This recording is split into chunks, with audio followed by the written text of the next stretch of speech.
Chapter 2. Settling in Karachi. Karachi is a very old city. Like most of our cities, it dates back to antiquity. It started off as a fishing village on the coast of the Arabian Sea.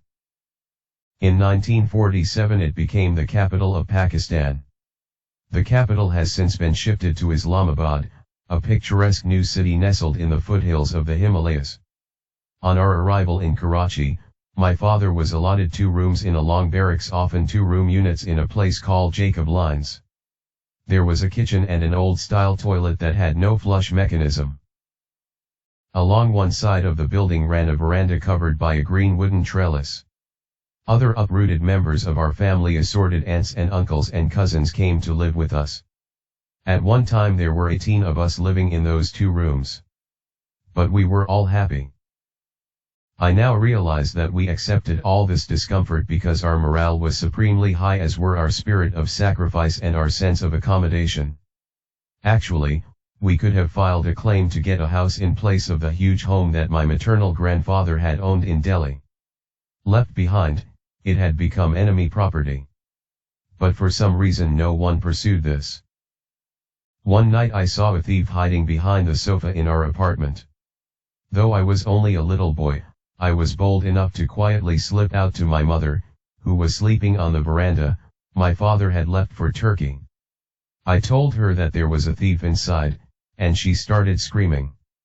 Our neighbors assembled. The thief was caught with the only thing of value we had, a bundle of clothes. While he was being thrashed, he cried out that he was poor and very hungry. This evoked such sympathy that when the police came to take him away, my mother declared that he was not a thief and served him a hearty meal instead. It was a sign of the sense of accommodation and of helping each other that we shared in those days. Our cook, Shaukat, who had come with my mother when she got married in her dowry, so to speak, also came with us from Delhi.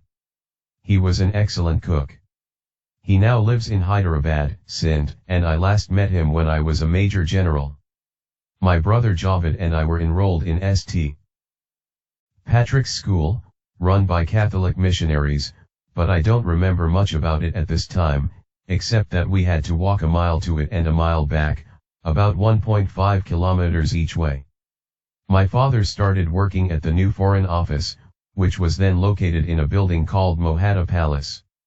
It was later to become the residence of Miss Fatima Jinnah, sister of Pakistan's founding father, Muhammad Ali Jinnah, whom we respectfully call Quaid-e-Azam, great leader.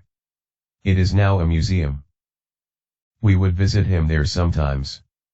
I remember that the facilities were so sparse that he didn't even have a chair to sit on.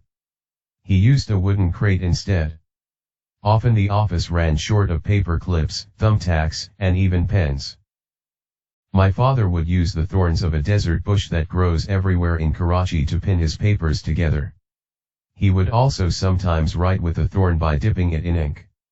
This was the state of affairs in the new Pakistan, not least because India was stalling and raising all sorts of hurdles rather than sending us our portion of the pre-partition assets. Actually, the British had decided to quit India, grant freedom, as they arrogantly called it, in June 1948.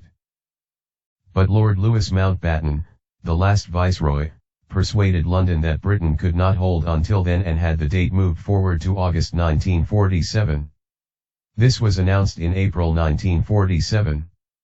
In the frenetic 4 months before partition, one of the many decisions made mutually by the representatives of Pakistan, India, and the British government was the allocation of assets to the 2 new countries. Now free and no longer under the dictates of the British government, India was not honoring its commitment. My father was a very honest man, not rich at all, but he would give money to the poor because their need is greater. This was a point of contention with my mother, who was always struggling to make ends meet.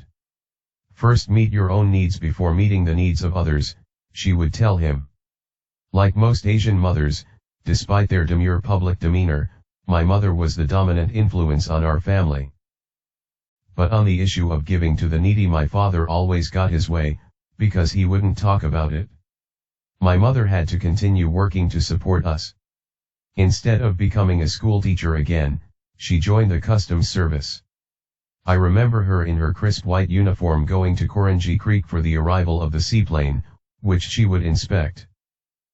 I also remember that she once seized a cargo of smuggled goods and was given a big reward for it. One sad event that I remember vividly was the death of our founder, the Quaid-e-Azam, on September 11, 1948. It was akin to a 13-month-old baby losing its only parent. Quaid-e-Azam Muhammad Ali Jinnah has best been described by his biographer, the American writer Stanley Wolpert: few individuals significantly alter the course of history. Fewer still modify the map of the world. Hardly anyone can be credited with creating a nation-state. Muhammad Ali Jinnah did all three. His death shook the confidence and exuberance of the infant nation. The funeral procession had to pass through Boondar Road, the main avenue of Karachi, very close to our house. I remember sitting on a wall along the road for hours waiting for the funeral cortege, with friends from our locality. When it came, I remember sitting on a wall along the road for hours waiting for the funeral cortege, with friends from our locality. When it came, everyone cried. I could not hold back my tears. It was a day of the greatest national loss and mourning.